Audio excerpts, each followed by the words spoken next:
मध्य प्रदेश के कांग्रेस प्रदेश अध्यक्ष जीतू पटवारी ने शनिवार को छिंदवाड़ा जिले के सड़क हादसे में प्रभावित परिवारों से मुलाकात की। नागपुर से सीधे सौंसर, करें, मुआ, झरिया और झामटा सहित विभिन्न गांवों में पहुंचे और मृतकों के परिजनों से बातचीत कर संवेदना व्यक्त की। मुलाकात के बाद पटवारी ने राज्य सरकार और जिला प्रशासन पर तीखा हमला बोला। उन्होंने कहा कि यह हादसा केवल दुर्घटना नहीं, बल्कि प्रशासनिक लापरवाही का परिणाम है। उन्होंने सीधे तौर पर मोहन यादव को घेरते हुए कहा कि मुख्यमंत्री जी को शर्म आनी चाहिए।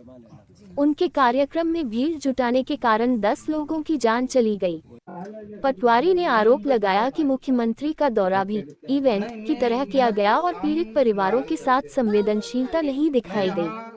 उन्होंने कहा कि अब तक मृतकों के परिजनों को अंतिम संस्कार के लिए केवल 5,000 रुपए दिए गए हैं, जबकि उचित मुआवजा नहीं मिला। जहाँ मिला वहाँ से एक ही आवाज़ आई कि प्रेशर में हमें ले जाया गया। एक सोशल मीडिया पे हमने भी ट्वीट किया है, एक सीओ जनपद का आदेश है, अति आवश्यक है, लाना ही पड़ेगा, नहीं तो कार्रवाई होगी। अभी आंगनवाड़ी कार्यकर्ता का आपकी नौकरी चली जाएगी अगर आप नहीं भीड़ लेके आई तो। फिर एक जो खाना बनाने वाली बहन है हमारी स्कूल में, पूरा परिवार उन पर निर्भर था, उनको कहा कि आपकी नौकरी चली जाएगी, आप नहीं चलोगे। उनके यहाँ माताजी की पूजा थी, जवारा बोए हुए थे। एक छोटी सी बेटी करीब 15 से 17 साल की, उसकी माँ और वो दोनों ही रहती थी, कोई नहीं घर में, न दीवार है घर की न दरवाज़ा है घर में, सिर्फ लकड़ियों की आड़ में दोनों माँ बेटी रहती थी। जवान बेटी, उसकी माँ को इसलिए ले गया कि तेरी लाडली लक्ष्मी बंद कर देंगे, 1500 मिलते हैं लाडली बहना के, वो बंद हो जाएंगे, चलो। ये इस सरकार का असली चेहरा बेनकाब हुआ है। फिर उससे बड़ा दुख मुझे ये हुआ कि सरकारी भीड़ करके भाषण देके रोज़ हेडलाइन बनाने वाले हमारे मुख्यमंत्री कर्ज लेके ये सब करते हैं। और उसके बाद जब लोगों की हत्या सरकारी हो गई, परिवार गरीबों की हत्याएं सरकारी हो गई, तो मुख्यमंत्री ने यहाँ आकर ये नहीं कह पाए कि सरकार तुम्हारा का दायित्व इनके प्रति क्या है। अरे कम से कम आपने हत्याएं की इनकी, इनको 1-1 करोड़ रुपये मुआवजा दो। सरकार ने हत्या की भाई, ये नॉर्मल बात नहीं है, सामान्य बात नहीं है, ये राजनीति का विषय ही नहीं है। ये हमारी संवेदनाएं जो मध्य प्रदेश की अपनी एक परंपरा है, एक सभ्यता है, उसके खिलाफ आपने ये आचरण किया है। और इस आचरण को मुख्यमंत्री जी ने और तोड़ा तब जब यहाँ आकर केवल इवेंट करके चले गए। क्या संवेदनाएं व्यक्त की आपने, लोगों को क्या कहा, दिलासा क्या दिया? 5,000 रुपये अंतिम संस्कार के दिए और क्या 4 लाख मिलेंगे आपको?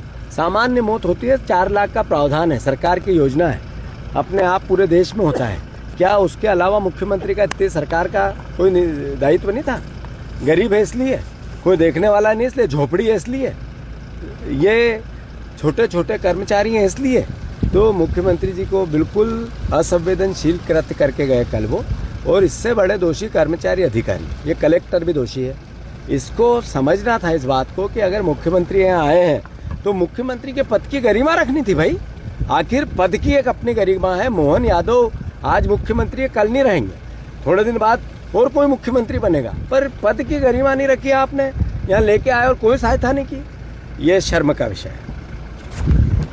पहले छिंदवाड़ा में 26 बच्चे एक को सिरप से तड़प तड़प के मर गए थे। तब आप लोगों की जो भूमिका थी, मैं उसको बहुत साधुवाद देता हूँ। आप दूसरा उदाहरण इसी छिंदवाड़ा में फिर हुआ, 10 लोगों की सरकार ने कैसे हत्या की, ये सर्वविदित है।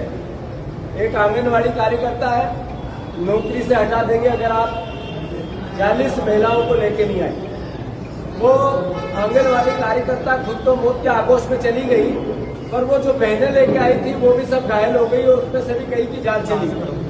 एक स्कूल में सहायिका जो खाना बनाती थी, आपसे नौकरी से हटा देंगे अगर आप मुख्यमंत्री के भाषण सुनने नहीं चले। एक तरह से सरकार के कर्मचारियों को कैसे ढो के लाया जाता है, उसका जीवित उदाहरण पूरे मध्य प्रदेश में जो बार बार मुख्यमंत्री भाषण देते हैं, पहले कर्ज लेते हैं, फिर पंडाल लगाते हैं, फिर उसी का माइक लगाते हैं और फिर अभिनंदन करो, तालियां बजाओ। इसका तो करना ही पड़ेगा अभिनंदन।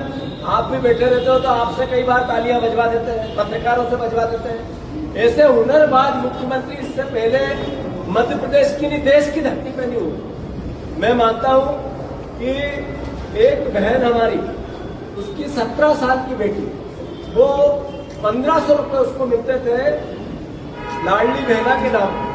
उसको कहा गया तेरा बंद हो जाएगा अगर तू मुख्यमंत्री के भाषण सुनने नहीं गई थी, और वो बहन भी मौत के आगोश में चली गई। 17 साल की बेटी अब एक तरह से यतीम हो गई, कोई नहीं उसका, न पति, उसकी शादी हुई, न उसका जो कि नाबालिग है, न उसके पिता है, न उसका कोई भाई है, न उसके दादा दादी है, अकेली रह गई। माँ भी थी, वो भी मर गई।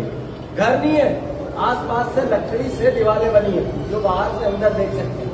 दरवाजा नहीं उन लकड़ी की दीवारों में भी, उसमें टाट का एक तरह से दरवाजे के झांक दी गई है, एक तरह से छांव की गई है। इस तरह की भयावह स्थिति इससे पहले कहीं किसी प्रदेश में देखने को नहीं मिली।